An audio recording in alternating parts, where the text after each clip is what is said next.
Assalamualaikum warahmatullahi wabarakatuh. Perkenalkan, nama saya Rani Susnaza dengan NIM 1931411089 kelas PGMI 3C.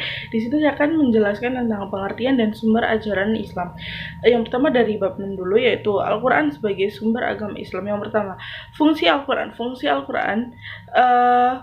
Al-Quran itu, definisi Al-Quran, menurut pendapat yang paling kuat itu berarti bacaan. Kata Al-Quran itu hanya dipergunakan kepada kalam Allah yang diwahyukan kepada Nabi Muhammad SAW, karena kalam-kalam Allah sebelumnya yang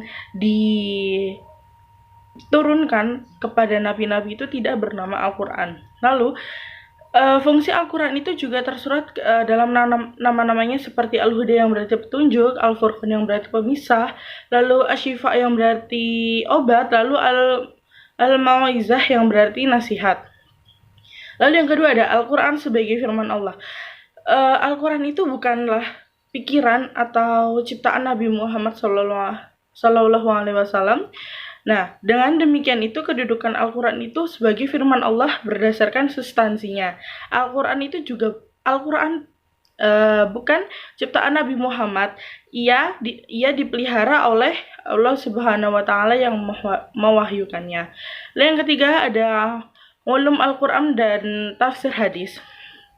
Jumlah ayat itu dibagi menjadi 554 ruku dengan cara menandai di huruf ain yang ada di pinggir surat.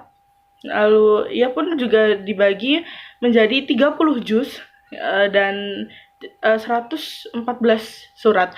Nah, dari 114 surat tersebut bisa dilihat dari panjang pendeknya yang terbagi menjadi 4 kelompok pokok, yaitu yang pertama Al-Sab'a Al-Tiwal, yaitu 7 surat yang panjang. Lalu ada Al-Mi'un, surat yang memuat sekitar 100 ayat lebih. Yang ketiga yaitu Al-Masani yang berarti surat-surat yang isinya kurang dari 100 ayat. Lalu Al-Mufassal yang surat-surat pendek seperti itu.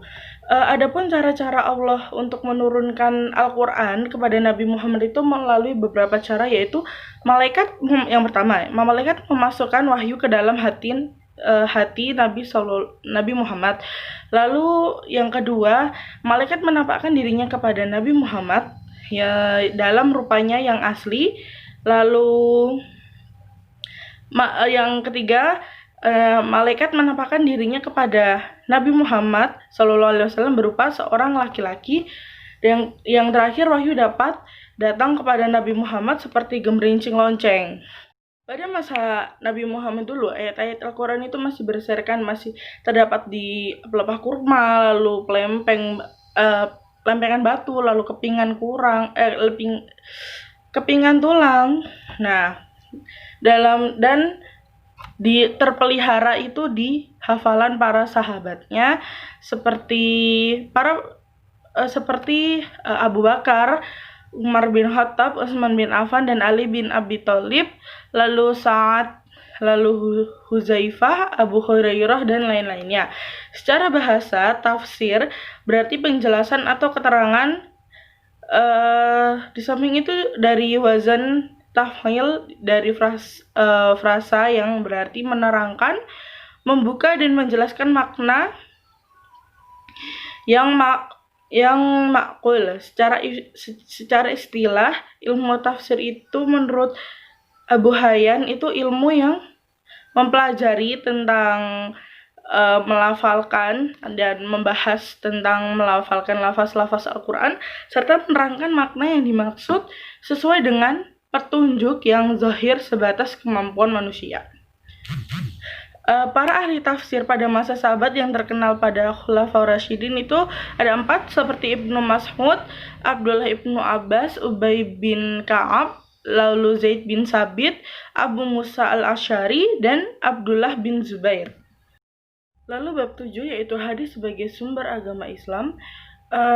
Dalam beberapa literatur hadis itu ada beberapa penyebutan seperti al-sunnah, al-habar, dan al-asar. Menurut ahli bahasa, al-hadis itu al-jadid atau baru, al-habar atau berita, dan al-qarib atau dekat.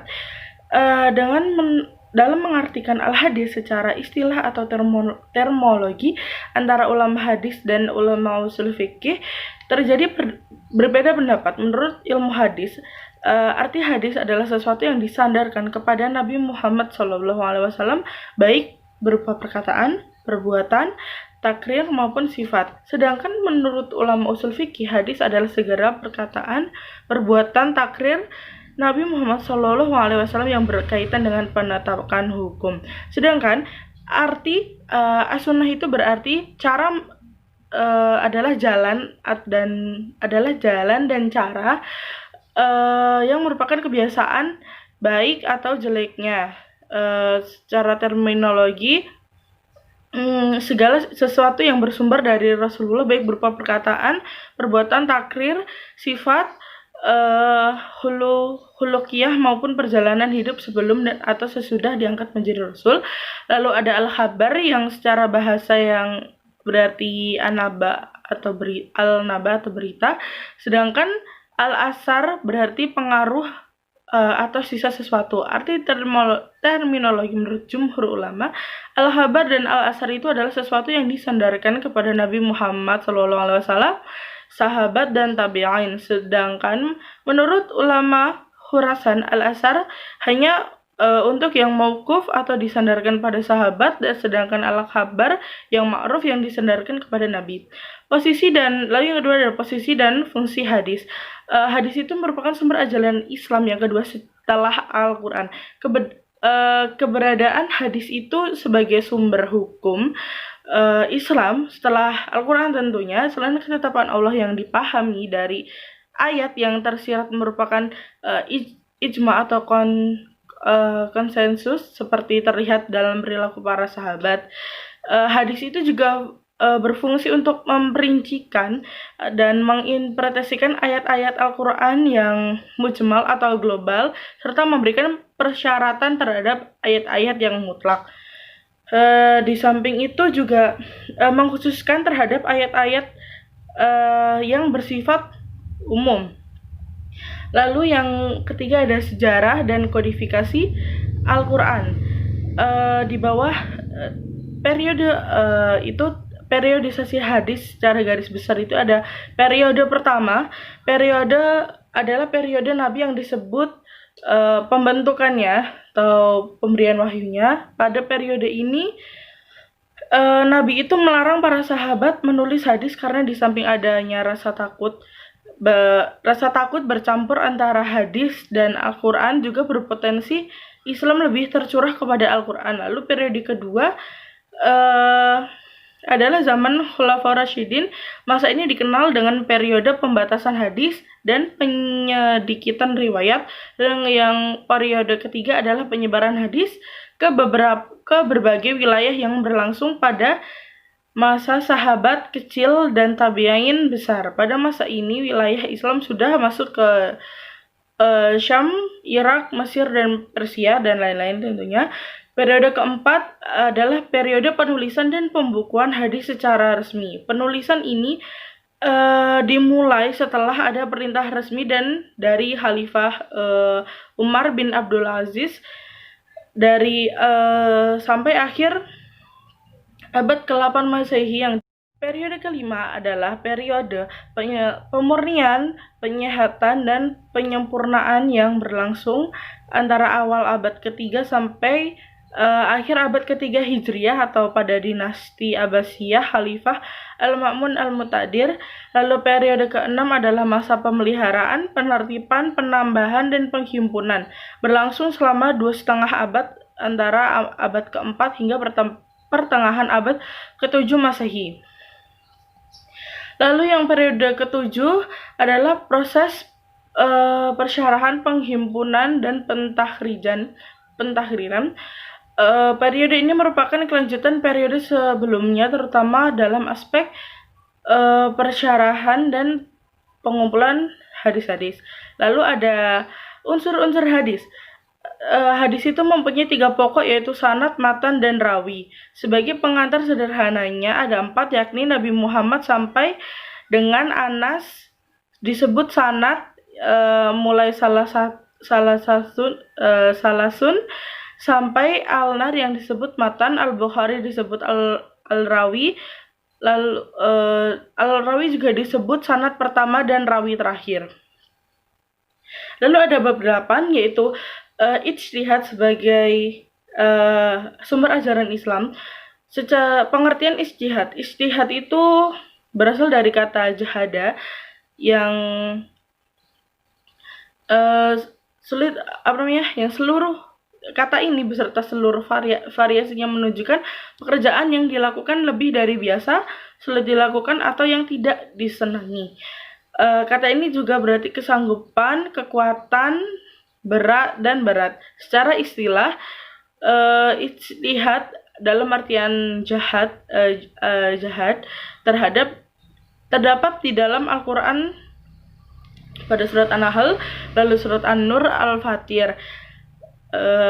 Semua kata itu merupakan pengerahan segala kemampuan dan kekuatan atau juga berlebihan dalam bersumpah. Dalam As-Sunnah, kata ijtihad terdapat pada sabda Nabi yang artinya pada waktu sujud bersungguh-sungguh dalam berdoa. Dari definisi di atas tersirat bahwa ijtihad hanya berlaku pada bidang fikih, bidang hukum yang berkenaan dengan amal, bukan bidang pemikiran. Oleh karena itu, menurut ulama fikih, ijtihad tidak dapat dilakukan di ilmu kalam dan tasawuf. Lalu ada dasar-dasar ijtihad. Adapun dasar dari ijtihad itu ada Al-Quran dan As-Sunnah tentunya. Lalu ada syarat-syarat mujtahid. Mujtahid itu orang yang mampu melakukan ijtihad secara istinbat atau mengeluarkan hukum dari sumber hukum syariat dan penerapan hukum. Sebelum dikemukakan beberapa pendapat ulama mengenai syarat-syarat mujtahid, ada baiknya dijelaskan dulu tentang rukun-rukun mujtahid, yaitu al-waqi, al-mujtahid, mujtahid fih, dan dalil syara'. Ada beberapa pendapat, yaitu menurut Fakhr ad-Din Muhammad bin Umar bin Al-Husain Ar-Razi, syarat-syarat mujtahid itu mukallaf, mengetahui makna-makna lafaz dan rahasianya, mengetahui keadaan muhtabat yang merupakan sebab pertamanya terjadi peristiwa atau larangan, dan mengetahui keadaan lafaz. Lalu menurut Abu Ishaq bin Musa al-Syatibi, syarat-syaratnya yaitu memahami tujuan-tujuan syara', lalu mampu melakukan penetapan hukum, dan memahami bahasa Arab dan ilmu-ilmu yang berhubungan dengannya. Berbeda dengan syarat-syarat sebelumnya, menurut Muhammad bin Ali bin Muhammad al-Syaukani, syarat-syarat mustahid itu harus mengetahui Al-Quran dan As-Sunnah yang bertalian dengan masalah-masalah hukum. Jumlah ayat-ayat hukum di dalam Al-Quran sekitar 500 ayat. Mengetahui ijma sehingga tidak berfatwa atau berpendapat yang menyalahi ijma dari ulama, mengetahui bahasa Arab, lalu mengetahui bagi ijtihad karena membahas dasar-dasar serta hal-hal yang berkaitan dengan ijtihad, mengetahui nasih dan mansuh. Adapun syarat-syarat mujtahid yang dikemukakan oleh Muhammad Abu Zarrah, yaitu mengetahui bahasa Arab, mengetahui nasih dan mansuh dalam Al-Quran, lalu mengetahui sunnah, baik perbuatan, perkataan maupun penetapan, lalu mengetahui ijma dan ikhtilaf, mengetahui qiyas, mengetahui maqasid al-syariah, memiliki pemahaman yang tepat, memiliki niat yang baik, dan keyakinan atau akidah yang selamat. Lalu ada yang keempat adalah hukum ijtihad. Ulama berpendapat jika seorang muslimah terhadap seorang muslim dihadapkan pada suatu peristiwa atau ditanya tentang suatu masalah yang berkaitan dengan hukum syara', maka hukum ijtihad bagi orang itu bisa wajib ain, wajib kifayah, sunnah, atau haram, tergantung pada kapasitas orang tersebut. Yang pertama, bagi seorang muslim yang memenuhi kriteria mujtahid yang diminta fatwa hukum atas suatu peristiwa yang terjadi dan ia khawatir peristiwa itu akan dibilang akan hilang begitu saja tanpa kepastian hukumnya, atau dia sendiri yang mengalami peristiwa yang tidak jelas hukumnya dalam nas, maka hukum ijtihad menjadi wajib. Namun jika dan bagi seorang muslim yang memenuhi kriteria mujtahid yang diminta fatwa atas hukum suatu peristiwa yang terjadi tetapi ada mujtahid lainnya, maka hukum ijtihad menjadi wajib kifayah. Lalu ada hukum ijtihad. Hukum ijtihad itu bisa menjadi wajib, ada bisa wajib main, lalu wajib kifayah, sunnah atau haram, tergantung kapasitas orang tersebut. Lalu ada ijtihad Nabi Muhammad SAW. Secara umum para ulama menyepakati ijtihad Rasulullah dalam urusan-urusan keselamatan yang bersifat keduniawian, pengaturan taktik dan strategi peperangan, urusan yang berhubungan dengan persengketaan. Dalam menanggapinya, boleh tidaknya Rasulullah dalam urusan hukum-hukum agama, ulama berbeda pendapat. Yang pertama, para ahli usul fikih memperbolehkan karena ini pernah dilakukan oleh Rasulullah SAW. Yang kedua, para pengikut Abu Hanifah berpendapat bahwa Rasulullah pernah diperintahkan untuk berijtihad setelah beliau menunggu wahyu untuk menyelesaikan suatu peristiwa yang terjadi dan beliau khawatir peristiwa itu lenyap. Yang ketiga, pengikut Asy'ariyah, ahli kalam, dan kebanyakan pengikut Mu'tazilah tidak menyetujui ijtihad Rasulullah SAW dalam hukum-hukum agama. Lalu yang terakhir ada ijtihad sumber dinamika. Tantangan umat sekarang ada dua macam, yaitu taklid kepada barat dan taklid kepada masa lalu. Taklid pada barat yaitu muncul karena ketidakmampuan dalam membedakan antara modernisasi dan cara hidup barat. Taklid kepada masa lalu muncul karena ketidakmampuan dalam membedakan antara syariat yang merupakan wahyu dan pandangan fikih masa lalu tentang syariat, fuqaha masa lalu tentang syariat itu. Dengan adanya persoalan-persoalan tersebut, umat manusia dituntut untuk keluar dari kemelut itu dengan cara melakukan ijtihad, karena ijtihad itu sangat penting. Sekian dari saya, apabila ada kesalahan mohon dimaafkan. Wassalamualaikum warahmatullahi wabarakatuh.